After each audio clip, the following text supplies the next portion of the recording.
At his son's funeral, standing beside the widow, was her lover.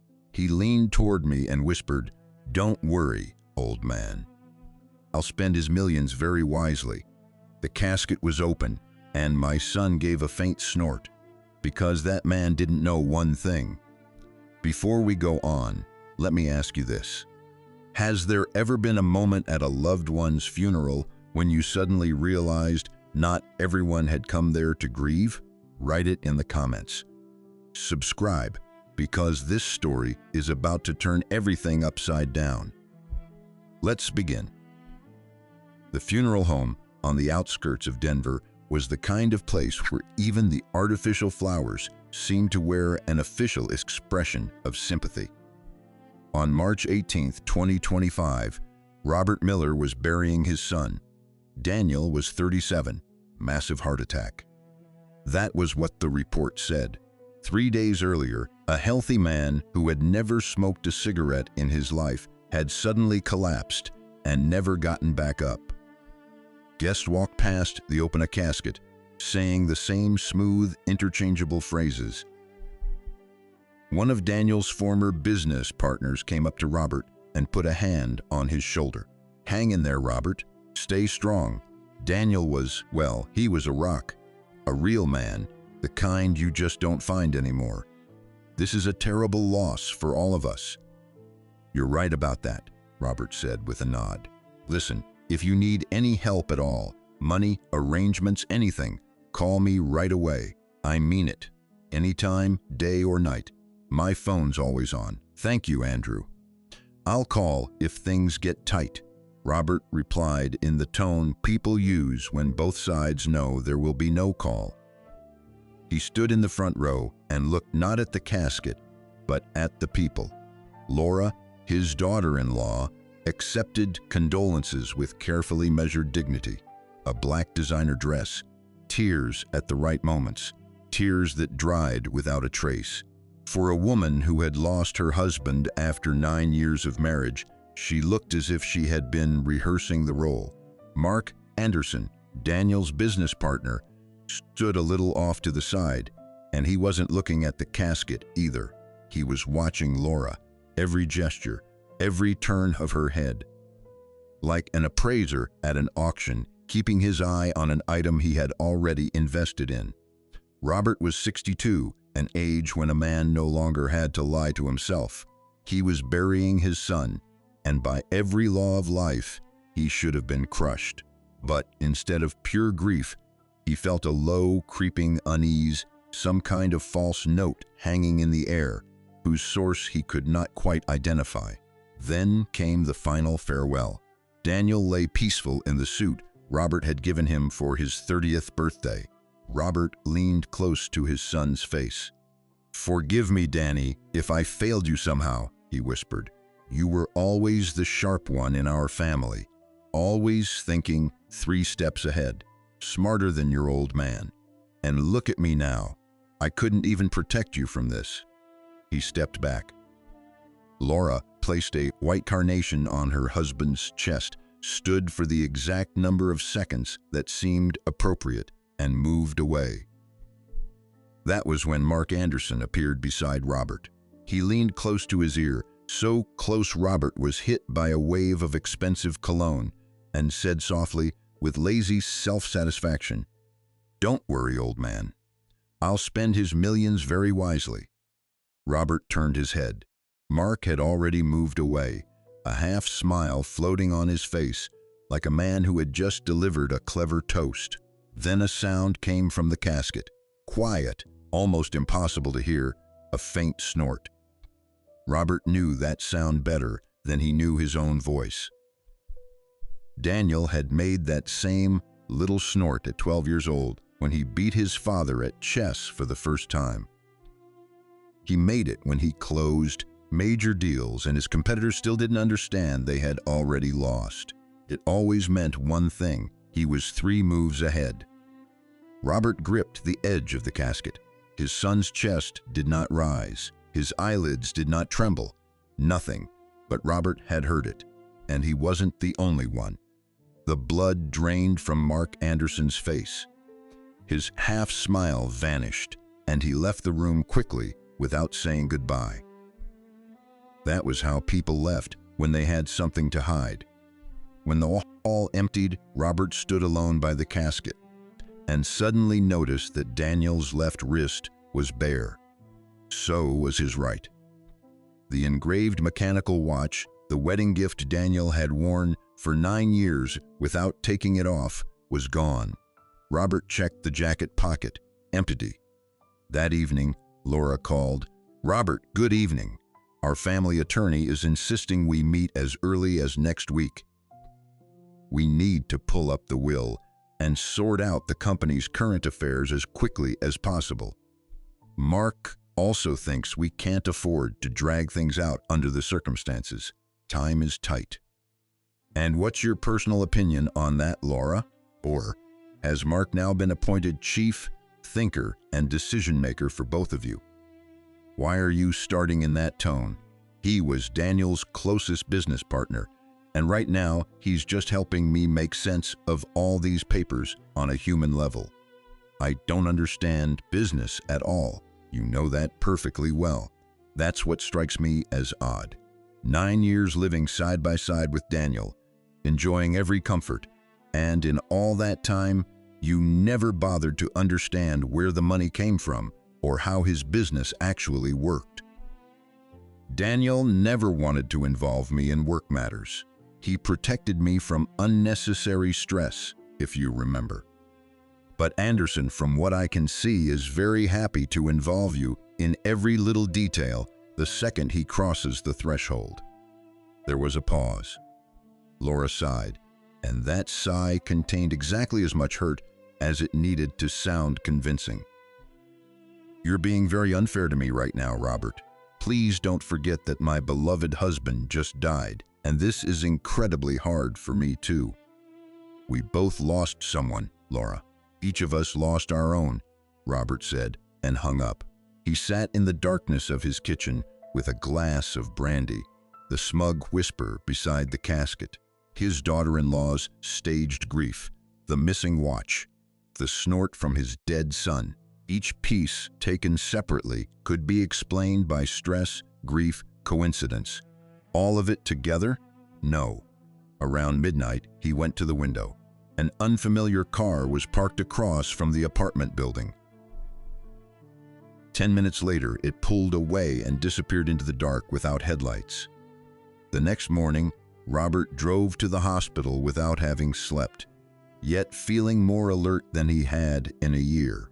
Grief was grief, but anger worked just as well as coffee. Cardiologist Emily Carter received him in the doctor's lounge and offered him tea and cookies. Robert did not touch the tea. "Dr. Carter, let's drop the formalities and speak plainly. Explain to me, as a practicing specialist, how a perfectly healthy 37-year-old man who never touched cigarettes and spent half his free time at the gym could suddenly die of an ordinary heart attack. You have to also chronic hidden stress, long-term overload, the enormous responsibility of running a major business. The human heart is a very delicate and unpredictable organ, Mr. Miller. Sometimes medicine is powerless. Are you giving me the official version for the record, or is that what you truly believe?" Dr. Carter looked at him for a long moment, then opened the medical file. "There is one strictly medical detail that honestly bothered me as well. The post-mortem changes, specifically muscle rigidity, developed significantly faster than the average norm. Please translate that into ordinary human language for someone who isn't a doctor. What does it mean in practice? There are several possible causes. Extreme physical exertion before death, certain medications, or..." She stopped and turned the pen between her fingers. "Dr. Carter, I'm 62 years old. I've seen plenty in this life. You're not going to scare me with medical terms or an ugly truth. Or the time of death was recorded incorrectly. If the body spent some time in the cold." She added the next part a little faster than she should have. "That is extremely unlikely, of course. Of course, pure theory. Who would doubt it? Robert said without smiling. Who brought in the body? His business partner, Mark Anderson. According to his official statement, he found your son unconscious in his office at around 6:30 in the evening. And you believed him? Dr. Carter was silent for a moment. I'm a physician first, Mr. Miller. My professional responsibilities do not include playing detective and deciding whether I believe someone's word. My job is to record clinical facts accurately, and you recorded them with full precision. Thank you for your honesty. He stood. Dr. Carter walked him to the door and said quietly, "If you have new questions, come back. The medical file isn't going anywhere." There was more in those words than her position allowed her to say. Robert gave a short nod. Daniel's company occupied one of the upper floors of an office tower in downtown Denver. Glass, metal, and the hush of conditioned air. The receptionist, Julia Reynolds, a young woman with red-rimmed eyes, looked startled when she saw Robert. "Mr. Miller, hello. Honestly, we didn't expect to see you at the office today. You should be home right now, catching your breath, resting after all this nightmare." "I'll rest when I'm officially retired, Julia. I'll have plenty of time then. Right now, I just need to pick up my son's personal belongings from his office." Julia hesitated in a way that made it clear the refusal had been rehearsed.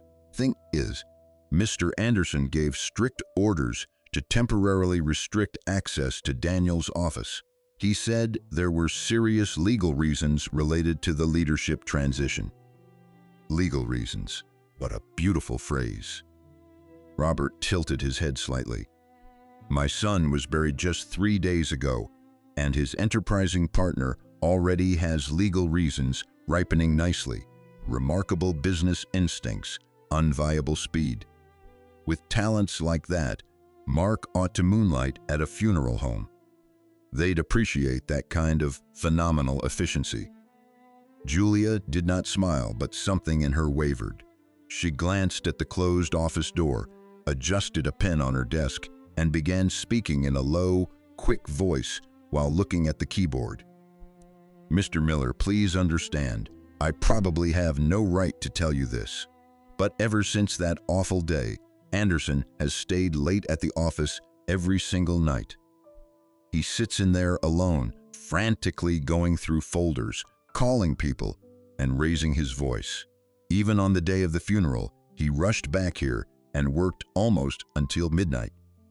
She lowered her voice even further. "And there's something else. On the day it happened to Daniel, Mr. Anderson left the office in a hurry at around 5 o'clock. I remember it very clearly because he was in such a rush that he forgot his coat on the rack and had to come back for it. But in his official statement, he said he found Daniel unconscious at 6:30. A difference of an hour and a half," Robert said, narrowing his eyes. "That's quite a time gap for a man who, according to you, was in a frantic hurry to get somewhere. I honestly have no idea what it means. Maybe nothing criminal at all. Maybe it's just a coincidence. But this whole atmosphere, it makes my skin crawl. And that is a completely healthy reaction, Julia. Your instincts aren't lying to you." Footsteps sounded in the hallway, and Mark Anderson himself entered the reception area. He had dark circles under his eyes and looked rumpled in a way his expensive suit could not fix. When he saw Robert, he faltered for half a step. "Robert, I didn't expect to find you here. What brings you in? To what do I owe the visit?" "I came to ask you one short question, Mark. Very simple, very clear. Tell me, if you left the office at exactly 5 o'clock, as Julia says, where were you for the full hour and a half before you supposedly stumbled across my son unconscious?" Mark's face flushed. He jerked his head toward the receptionist. "She's mixing everything up, collecting nonsense. Everyone's under horrible stress right now. People are on edge. Workdays blur together. She thinks God knows what. I already laid out the entire timeline in detail for the detective, Robert, so I strongly advise you not to fill your head with gossip and stop looking for. He did not finish. He turned, disappeared into Daniel's office, and slammed the door behind him. But in the 1 second the door had been open, Robert saw stacks of papers on the desk, folders spread out like a fan, and the safe in the corner standing open. Robert left the office tower and got into his car, but he did not start the engine. Stacks of papers, folders spread like a fan, an open safe. The picture he had caught in a single second imprinted itself with photographic clarity. Mark Anderson was not merely taking over his dead partner's office. He was looking for something, or destroying something. The funeral agency stood in a side street beyond the Beltway, a one-story brick building with a sign written in delicate cursive. The director, Nicholas Hayes, came out to meet Robert and shook his hand with both palms, a gesture that seemed to be part of the establishment's standard package. "Hello, Mr. Miller, how can I help you? If you have any concerns about the quality of the ceremony, we're ready to resolve them right away." "I have no complaints about the ceremony, Nicholas. Everything was done at the highest level, if that phrase is even appropriate in your line of work. I have another purely practical concern. My son was wearing an expensive wristwatch on the day he died. Mechanical, steel case, personalized engraving. Tell me, when the body came to you, did that watch appear anywhere in the intake record or inventory?" The director opened a ledger and ran his finger down the lines. "No, I'm afraid I have to disappoint you. There's no watch listed in our official inventory. You know, that's fairly common. Close relatives often remove valuables before the body is transferred to us. Wedding rings, jewelry, personal items, so nothing disappears by accident. Still, who exactly among the close relatives had access to him and could have taken it? The body arrived accompanied directly by the deceased wife and his business partner. Which of the two showed that level of foresight, I can't say, because I wasn't personally present during the paperwork." Robert was quiet for a moment, then asked the question he had really come for. "Nicholas, you've been in this delicate business for a long time. You've seen all kinds of things. Tell me honestly, when the body arrived, did anything about its condition seem strange to you?" The director removed his glasses and wiped them with the hem of his jacket, buying himself a few seconds to think. "The temperature," he said at last. "It was substantially lower than what we're used to seeing within the standard time frame after death. Normally, of course, we account for the season and transport conditions, but here the difference was too significant. It gave the strong impression that the body had been deliberately kept below freezing for some time, or in an industrial refrigerator." "Interesting. And after discovering such an obvious inconsistency, you decided to modestly keep quiet and not tell anyone. To whom and on what grounds was I supposed to report it, Mr. Miller? We're a service provider. A body is brought to us with an officially certified medical conclusion. We prepare the person for farewell as professionally as we can. Thank God, we're not the district attorney's office.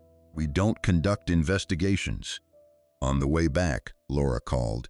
Her voice was different now, without yesterday's businesslike tone. There was a break in it that could have been real, or it could have been the next act in a well-rehearsed play. "Robert, please don't hang up. You and I need to meet urgently and talk face to face. This is absolutely not a phone conversation. I'm ready to tell you the truth. All of it. No omissions." The gated community outside Denver greeted him with silence and untouched March snow along the driveways. Daniel's two-story house, with cameras on every corner and a high fence, had always seemed to Robert like a magazine set. Expensive furniture, interior pieces chosen by price rather than by heart. Daniel used to joke about it. "Dad, you don't understand. Laura is working as hard as she can to build us a cozy family nest that suspiciously resembles a luxury mausoleum. Personally, I'd be perfectly happy with an old couch and a working television, but try explaining that to an ambitious woman holding a fresh catalog with an unstoppable urge to decorate me with taste. Ideally, feet first and top tier." Laura opened the door in a silk robe. Her eyes were red, and Robert could not tell whether it was from tears or makeup. "Come in, quickly. Can I pour you some hot tea?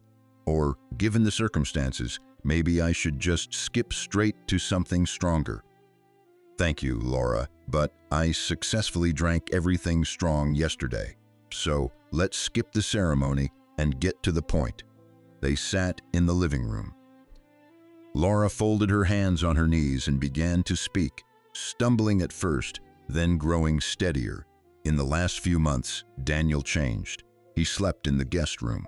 He talked on the phone behind closed doors. He left without explanations. I decided there was another woman. I hired a private investigator. And what did the investigator find? No woman, something worse. Daniel rented a storage unit under someone else's name out on the edge of town. He met with people I didn't know, went to the family attorney, and regularly saw Brian Whitaker, an old classmate from medical school. "Whitaker," Robert repeated. "Who is he?" "He's a practicing anesthesiologist and critical care doctor. He works at the same hospital where—" Laura stopped.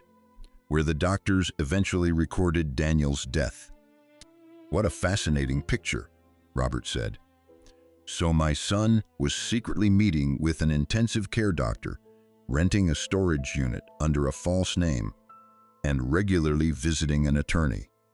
And after putting all that together, the best you could come up with was that he was having an ordinary affair. I had no idea what he was preparing behind my back. But now, Robert, I'm almost certain Daniel staged his death brilliantly. Whitaker was the perfect accomplice. He has direct access to specialized drugs, forms, documentation.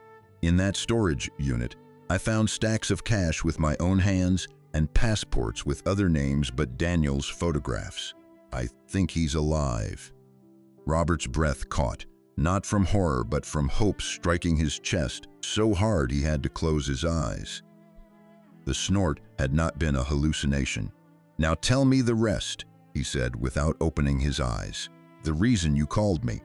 Laura was silent for a long time, 10 seconds, maybe 15.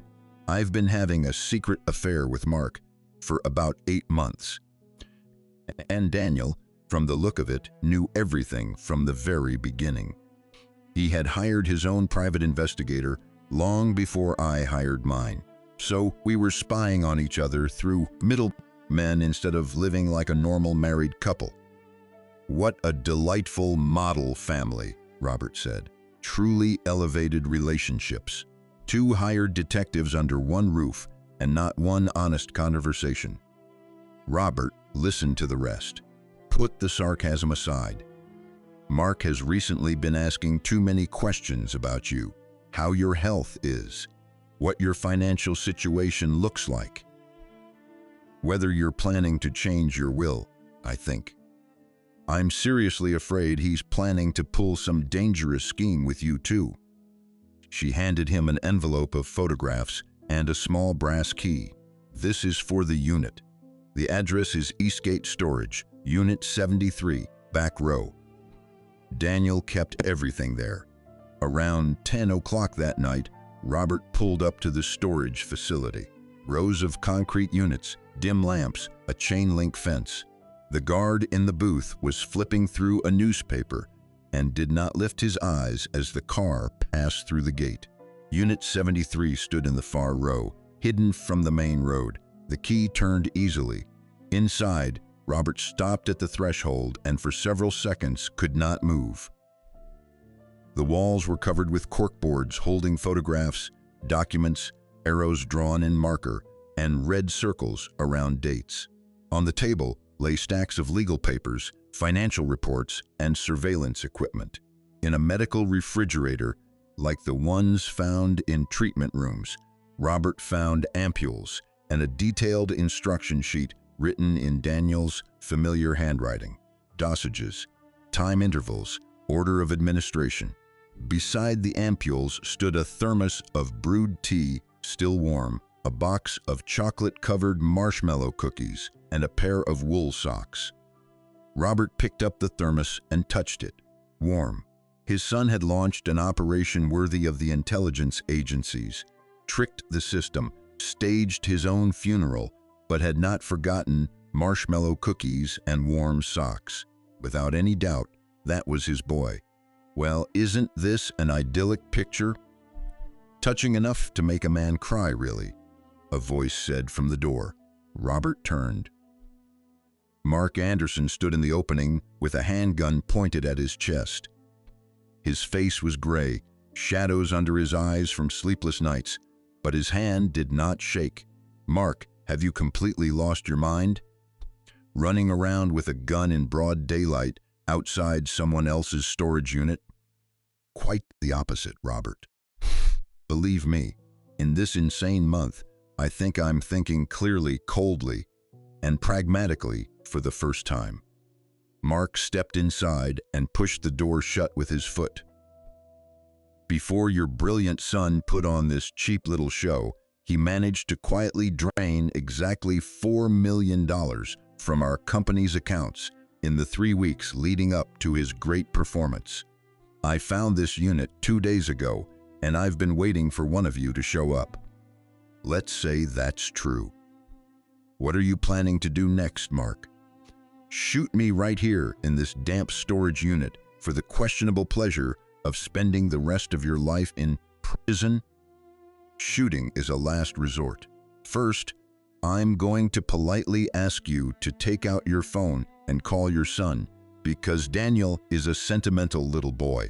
We both know that perfectly well. There's no way he didn't leave his beloved daddy some secret way to reach him, some touching little clue. Robert stared at the barrel and thought about the digital photo frame. Daniel had given it to him a month before the funeral. In the last few days, new pictures had started appearing on it, pictures that had not been there before. Photos of storage units, numbers on buildings, a street with a recognizable turn. Robert had written it off as a glitch and even called tech support, where a young woman spent 20 minutes explaining cloud synchronization, but Daniel had been uploading clues remotely. The facility address, the unit number, landmarks. As a boy, Daniel had hidden birthday gifts that way, making the puzzles absurdly complicated, and Robert would find them a week later. Habits, apparently, did not change even when the stakes rose to life and death. I hate to disappoint you, Robert said, but I have absolutely no contact with Daniel. And even if such contact existed by some miracle, I would not share it with you under any circumstances. You're making a very bad choice with this stubbornness. I have absolutely nothing left to lose, so I'm not in a joking mood. An engine sounded outside. Mark twitched, but he did not have time to react. The unit door flew open, and Daniel appeared in the doorway, alive, thinner, with longer hair and new lines on his face, but alive. Robert felt his throat close with a hot spasm. He wanted to say something, and couldn't. His son stood 10 feet away, looking at him with calm, clear eyes. Hey, Dad. Sorry for showing up without warning, but, as you can see, rumors of my untimely death were slightly exaggerated. I will say, though, I appreciated the funeral arrangements. The suit fit perfectly. I could climb right back into the casket. Danny, Robert forced out, you're alive after all. You bald-headed devil. Mark, be a friend and lower that little pop gun before you shoot off something important from an excess of emotion. Daniel said without raising his voice. "I've known about your passionate romance with my inconsolable widow for about 8 months. And by the way, I also greatly enjoyed your fascinating conversations about how my brakes might very accidentally fail on the riverfront on November 23rd. At about 9 o'clock at night, recorded in perfect quality, minute by minute, with all your tenderness and sighs." Daniel took a recorder from his pocket and held it up so Mark could see. "And one more detail, purely for your peace of mind. About 10 minutes ago, out of boredom, I called 911. So the lovely operator on the other end of the line is listening to this armed one-man show of yours live, free of charge. The line is open. She can hear every word, so try to pronounce your letters clearly for the report." Somewhere beyond the facility fence, sirens began to build. Mark's face twisted. The charming financier's mask fell away. Under it was what always appears under the face of a cornered animal, the readiness to tear. He raised the gun, and Robert, without time to think, because there was no time to think, threw his whole body at him. A shot thundered. Burning pain tore through Robert's left shoulder, but he had already grabbed the arm holding the weapon, and a second later, Daniel piled on too. The gun flew free, scraping across the concrete floor. Robert kicked it into the far corner. The police burst in 30 seconds later. They put Mark face down on the floor and pulled his hands behind his back. The medic who arrived with the second car examined Robert's shoulder and shook his head. "Well, what can I say? Clean graze wound. It'll definitely heal before the wedding. Though, to be honest, men your age usually come to us complaining about high blood pressure, and you decided to stand out by arriving with a gunshot wound. Don't worry. I'll come see you about my blood pressure tomorrow and do the full program," Robert said, wincing. "Today, my schedule was too packed. No time to run around clinics." The officer taking statements looked up from his notebook. "Wait a second. Let's record this moment. You're 62 years old, and without hesitation, you rushed a man with a gun. Why did you do that?" Robert looked at his son, who was sitting on an overturned crate with his hands pressed to his face, his shoulders shaking, and not from the cold. "Because he was aiming straight at my boy. What other choice does a father have?" Mark was led away. The recorder and the camera filming from the corner of the unit were seized along with the ampules and documents. Daniel was alive. Robert was lightly wounded. And Laura, who knew everything and could destroy the remaining evidence, was sitting alone in the gated house outside Denver with a phone in her hands and time to think. Brian Whitaker had found a hiding place in an old 2-story house in a residential neighborhood, the kind of house so overgrown with trees and additions that even the navigation app seemed uncertain about the address. Daniel drove his father there straight from the storage facility, stopping on the way at a pharmacy for bandages. The medic at the scene had treated the wound, a graze. But Daniel still bandaged the shoulder himself, carefully, silently, his hands trembling as he worked. "Enough wrapping me up, Dan," Robert said. "I'm not falling apart yet. Better start explaining how you managed to get yourself officially classified as a corpse." Daniel sat across from him and rubbed the bridge of his nose. It was a gesture Robert knew from childhood, one that meant the boy was getting ready for a long conversation. Anderson had been stealing everything that wasn't nailed down for 2 years, Daniel said. He ran around $900,000 through fake contracts. I dug it up in the fall. Then I found out he and Laura had joined forces in more ways than one. I intercepted their conversation on November 23rd. They were sitting in a car by the riverfront, discussing how to arrange my sudden death. And you decided to get ahead of them by playing dead first, Robert said. Well, alive, I was an annoying obstacle for them. But as a fresh corpse, I turned out to be extremely useful, Daniel said. While they were dividing up the hide of a man they hadn't quite killed yet, I documented every step they took. Whitaker came up with an excellent formula. A cocktail for a deep coma, full illusion of death. 2 heartbeats per minute, body temperature drops, rigidity develops on schedule. Any pathologist would shed a tear and write heart attack. And that snort of yours, right in the middle of the memorial? For the first time that evening, Daniel smiled. Production costs, Daniel said. The larynx can contract involuntarily when you're coming back from the other side. Whitaker warned me I might make some kind of graveyard sound. Consider it a special effect that landed at the most dramatic possible moment. It landed, Robert repeated. You were lying in a casket, making strange noises at your own funeral, and you consider that a successful performance. Dad, if you'd seen Anderson's face at that moment, it was worth dying for. I did see it. They fell silent. Daniel lowered his head and began speaking more quietly. I handled this alone for 4 months. I couldn't tell you. If they suspected anything, both of us would have been in the cemetery. A father and son package deal. Anderson was grilling Laura about your health and your will. He wanted to arrange a heart attack for you 2 months after my memorial so it wouldn't raise suspicion. I was watching over you, Dad. The night after the funeral, Whitaker was parked outside your building just in case, until I figured out whether Mark would come after you immediately or wait. Robert reached out with his good hand and placed it on the back of his son's head in the brief, heavy gesture he had used when Daniel was a child and came home with scraped knees but refused to cry. All right, he said.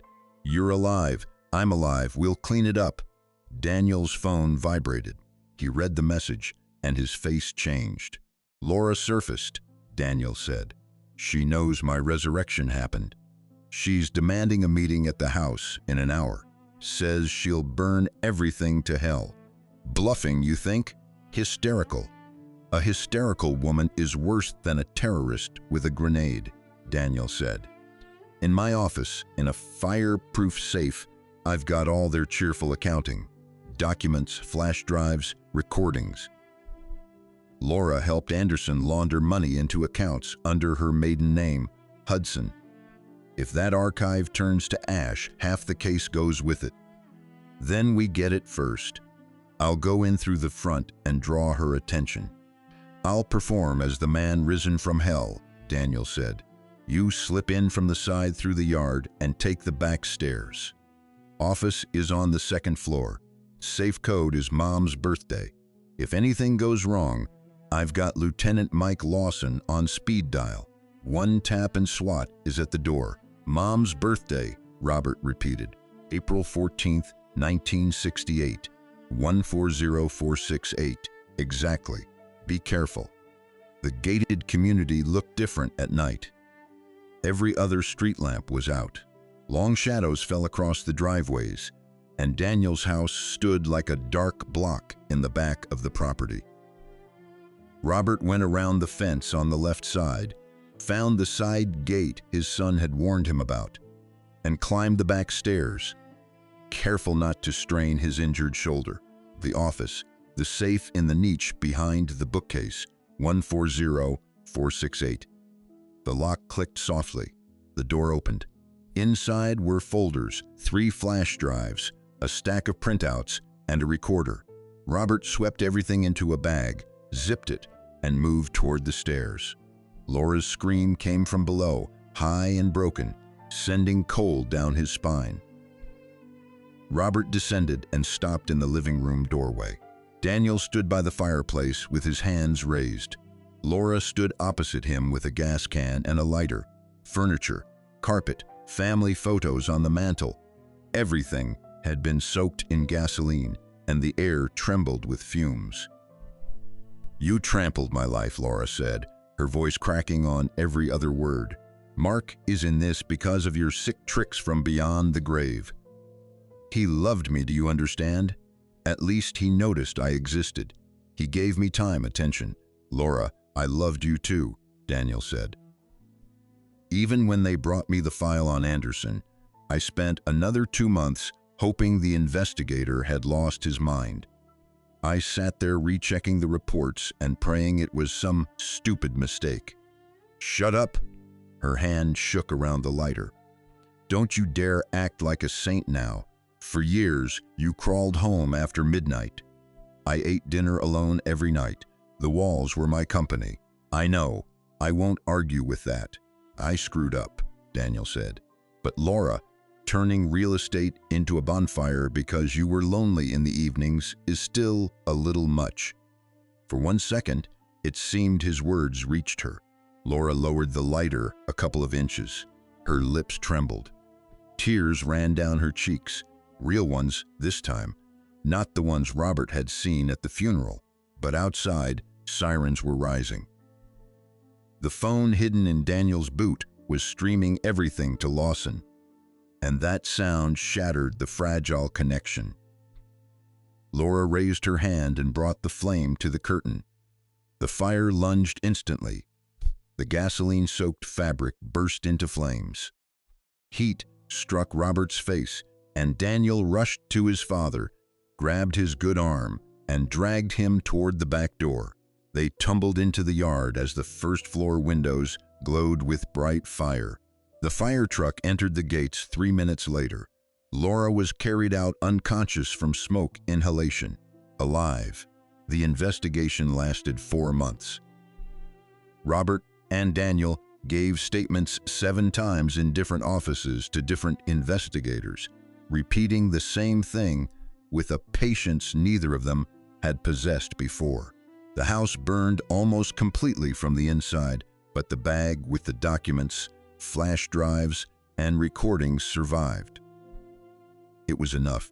Mark Anderson was charged with attempted murder, embezzlement on a major scale, and making threats to kill. The court sentenced him to 19 years in a maximum security prison. Laura was charged with arson, aiding embezzlement, and preparing to commit murder. 12 years. When closing the case, Lieutenant Lawson said to Daniel, "You know, justice rarely looks the way it does in movies, but sometimes it hits with full force." 3 months later, Daniel was living with his father in the same room where he had spent his childhood, where pencil marks from his growth still showed on both sides of the doorframe. The legal process of resurrection turned out to be a separate adventure. At the county records office, the clerk stared for a long time at the death certificate, then at the living Daniel, then back at the document. "And where is your certificate stating that you are, well, functioning?" "Excuse me?" Daniel asked. "A certificate confirming the presence of life in the organism," the clerk said. "Without it, I'm not authorized to cancel the record of death." "And which department issues resurrection certificates these days?" Daniel asked. "Your primary care physician at your registered address. But your registration has also been canceled. In our system, you are listed as..." She paused, searching for the right wording. "As temporarily absent from this world." "Just say it. As a fresh corpse," Daniel suggested. "Exactly," the clerk nodded, without a trace of irony. It took a month to prove to the state bureaucracy that Daniel Miller existed. Robert accompanied his son to every office, and by the 3rd visit to the county records building, he was already greeting the security guard by name. With part of the money recovered from offshore accounts, they opened a consulting firm specializing in financial security, contractor checks, and audits. Brian Whitaker became their medical consultant. Julia Reynolds became the office manager. The first clients came on their own. Business owners who had read about the case in the news and decided people who had survived something like that would understand other people's problems better than any textbook. 3 months after the fire, Daniel brought Grace Bennett over for dinner. She was the forensic accountant brought in to assist with the Anderson case. She entered the apartment, shook Robert's hand firmly and briefly, sat at the table, and joined the conversation right away without flirting, posing, or preambles. "Dad, meet Grace," Daniel said, and his ears turned pink in a way they probably had not done since 9th grade.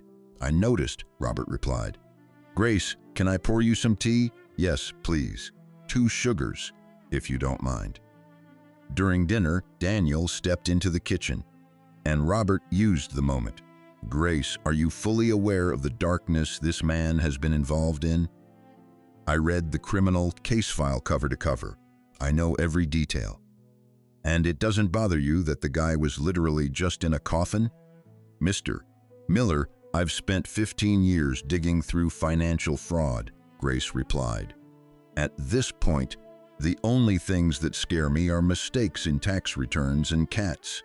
A zombie apocalypse is just a weekday." Robert smirked and poured her more tea.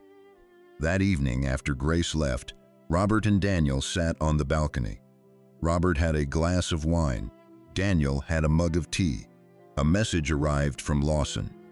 All of Mark Anderson's assets had been confiscated. His accounts had been wiped clean. His former partners had turned their backs on him. They sat in silence. Daniel lifted his mug, and in the light from the balcony lamp, familiar metal flashed on his wrist. The mechanical watch with the engraving. The wedding gift from his father. The one that had vanished from the hand of his dead son. "Danny, the watch," Robert said, and his throat tightened so sharply he had to clear it. "I couldn't leave it there, Dad. A funeral's a funeral, but it would been a shame to ruin the gift. First thing I did when I came out of the coma was take it off. Let them have the suit. The watch is sacred." Robert nodded and turned toward the railing, pretending to study the courtyard below. From the hallway came the soft, steady hum of the digital photo frame, the same one Daniel had used to send him coded clues. Now it showed ordinary family pictures. The image on the screen changed. Little Daniel in the yard, his mother beside him, young Robert beside her. All 3 were laughing, and the sun shone straight into the lens. "Dad, thank you for everything. For not deciding I was crazy, for jumping into gunfire, and for dragging yourself through those nightmare government offices with me like I was a first grader," Daniel said. "That's what family is for," Robert answered. "To pull each other out of any kind of hell." The watch on his son's wrist counted the seconds, peacefully, calmly, without hurry. And if this story made you think about family, betrayal, loyalty, or the kind of justice that arrives when people least expect it, let me know in the comments what you would have done in Robert's place. If you enjoyed the story, give the video a like, subscribe to the channel, and tap the bell so you don't miss the next one.